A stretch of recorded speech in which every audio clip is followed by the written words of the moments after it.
Hello दोस्तों, MS classes में आपका स्वागत है। यदि आप चैनल पर नए हैं तो चैनल को सब्सक्राइब कीजिए और वीडियो को लाइक शेयर कीजिए। कक्षा 10 गणित प्रश्नावली 7.1 का छठवें का तीसरा प्रश्न हल करेंगे।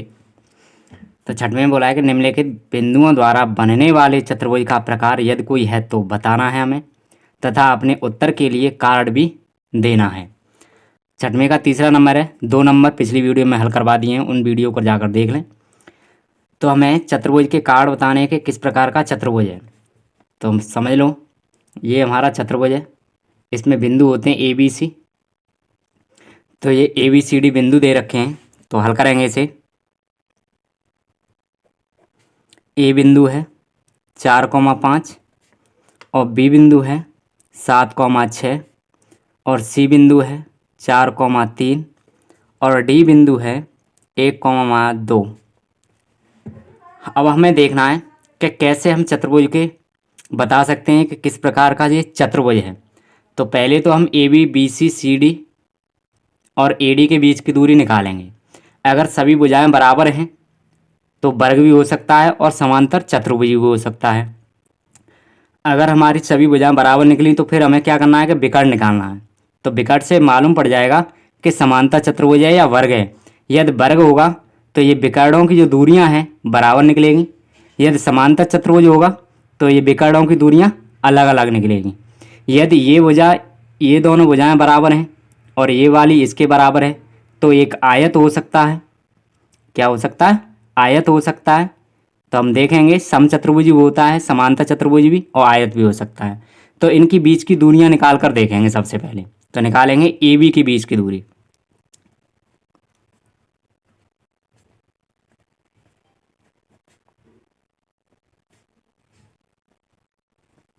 ए बी के बीच की दूरी डी बराबर, फॉर्मूला पिछली वीडियो में बता रखे हैं, उन वीडियो को जाकर देख लें। तो होता है x2 माइनस x1। तो ए के निर्देशांक हैं 4,5 और बी के निर्देशांक हैं 7,6। तो x2 माइनस x1 यानी 7 माइनस 4, 7 माइनस 4 का होल वर्ग प्लस फिर होता है बाई 2 माइनस बाई 1। तो बाई 2 6 है और बाई 1 5 है। तो 6 माइनस 5 का होल वर्ग। अब इसे सिंपल करेंगे, खोलेंगे इसे। तो 7 में से 4 निकालेंगे तो बचा 3, तो 3 का वर्ग प्लस 6 में से 5 निकाल देंगे तो बचा 1, तो 1 का वर्ग। अब 3 का वर्ग करेंगे तो 9 प्लस 1 का वर्ग करेंगे तो 1। तो ये बन जाएगा अंडर रूट में 9 और 1 10।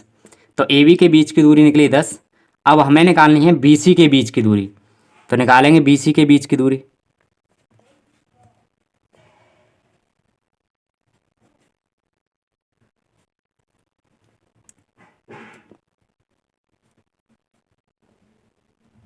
बी सी के बीच की दूरी डी बराबर, तो बी के निर्देशांक हैं 7,6 और सी के निर्देशांक हैं 4,3। तो x2 माइनस x1 यानी 3 माइनस 7 का होल वर्ग, 3 माइनस 7 का होल वर्ग प्लस बाई 2 माइनस बाई 1। तो बाई 2 है हमारे x2 माइनस x1 यानी 4 माइनस, ये है 4। अब है बाई 2 माइनस बाई 1 यानी 3 माइनस 6 का वर्ग, 3 माइनस 6 का होल वर्ग। अब इसे हल करेंगे तो 4 में से 7 घटा देंगे तो बचेगा माइनस के 3। तो माइनस के 3 का वर्ग प्लस 3 में से 6 घटा देंगे तो बचा माइनस के 3, तो 3 का होल वर्ग। अब इन वर्ग को खोलेंगे तो 3 का वर्ग 9 होता है, यानी -3 इंटू -3 करें तो माइनस इंटू माइनस प्लस हो जाएगा और 3 त्रिका 9। तो 3 का वर्ग करेंगे तो कितना बनेगा 9। 3 का वर्ग 9 प्लस इस 3 का वर्ग करेंगे तो 9 और 9 9 बना हमारे पास 18। इन दोनों को जोड़ देंगे तो बनेगा 18, यानी रूट में 18 बना। अब हमने बी सी के बीच की दूरी निकाल ली। अब निकालनी है हमें सी डी के बीच की दूरी। तो सी के निर्देशांक ये रहे और डी के निर्देशांक ये रहे। तो सी डी के बीच की दूरी निकालेंगे।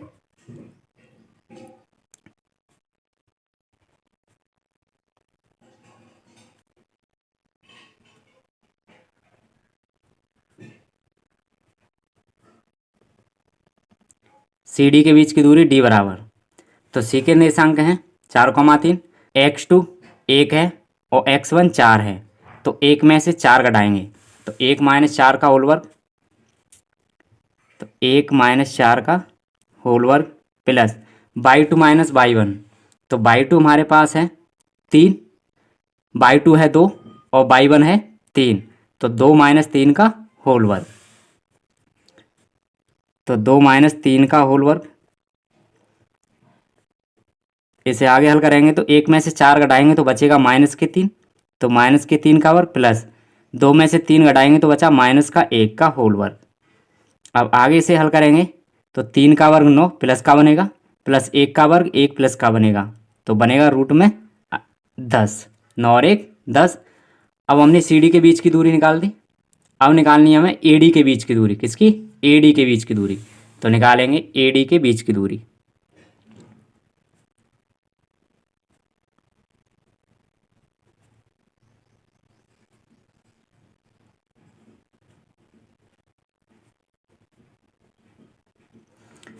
तो ए के निर्देशांक हैं 4,5 और डी के निर्देशांक हैं 1,2। तो x2 माइनस x1 यानी 1 माइनस 4 का होल वर्ग, 1 माइनस 4 का होल वर्ग प्लस फिर है बाई 2 माइनस बाई 1। तो बाई 2 है हमारे पास 2 और बाई 1 है 5, तो 2 माइनस 5 का होल वर्ग। तो 2 माइनस 5 का होल वर्ग। अब इसे खोलेंगे तो 1 में से 4 निकालेंगे तो बचेगा -3 का वर्ग प्लस 2 में से 5 निकालेंगे तो -3 का वर्ग। अब 3 का वर्ग करेंगे तो प्लस का 9 बनेगा और 3 का इसका वर्ग करेंगे तो प्लस का 9। 9 और 9 बना हमारे पास √18। अब हमारे पास दो भुजाएं बराबर निकली। ए बी के बीच की दूरी निकली √10 और सी डी के बीच की दूरी निकली √10। ये दो भुजाएं बराबर होगी, यानी ए बी बराबर होगी सी डी की। ये दो भुजाएं बराबर हैं। आगे फिर बी सी के बीच की दूरी निकली है √18 और ए डी के बीच की दूरी निकली √18, यानी ये दोनों भुजाएं बी सी और ए डी के बीच की ये दोनों भुजाएं बराबर हैं। जब ये दोनों भुजाएं और ये दोनों भुजाएं बराबर हैं तो हम कह सकते हैं कि कैसा है? समांतर चतुर्भुज है। समांतर चतुर्भुज में आमने सामने की भुजाएं बराबर होती हैं। तो लिखेंगे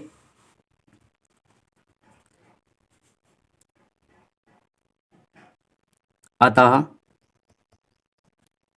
ए बी बराबर है सी डी के और बी सी बराबर है ए डी के। आमने सामने की भुजाएं बराबर हैं, तब दिए गए बिंदुओं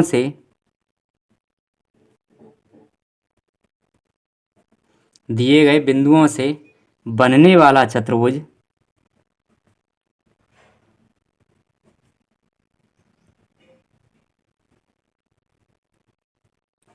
वाला चतुर्भुज समांतर चतुर्भुज होगा।